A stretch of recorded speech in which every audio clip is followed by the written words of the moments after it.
Today is day 18 in my quest to get this quilt on my wall before Christmas, and it's finally binding day. As I was quilting this yesterday, I really thought about the fact that I really screwed up. Not that I screwed up the quilt, but I screwed up the whole point of what I've been trying to do lately, which is just so an hour a day so I don't stress out and start thinking about finishing. And I started definitely pushing to finish with this.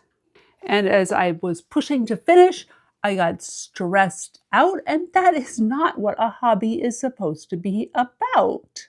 So hopefully I've learned my lesson, and in the new year, I'm going to go back to just sewing 1 hour a day so I can focus on enjoying myself.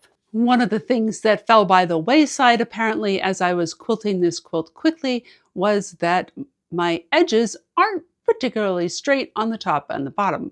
I've been experimenting with my binding lately, and this little line that I marked is actually where I'm going to line up my binding, and then I'm going to just sew my 1/4 inch from the edge of the binding, and I can completely ignore what's going on with the quilt. For me, getting this line over here perfectly straight and able to be lined up to is a whole lot easier than trying to draw one over here along the rough edge of the quilt. One thing that took me way longer to accept than it should have was that if I do one side at a time with the binding so that I'm able to roll things up neatly, it takes a lot less time with a lot less frustration.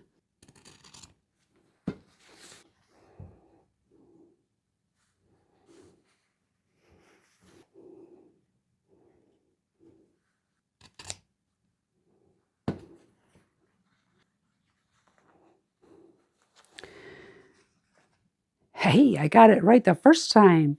Oh yeah, so pretty. All trimmed up and ready for me to hand sew the binding to the back. Took about an hour and a half today. Finishing the binding will probably take 3 hours, and there's a good chance you'll see this finished tomorrow because we have a kid coming in at the airport at 11 o'clock tonight, so I'm going to have some time to watch movies and hand sew. See you tomorrow.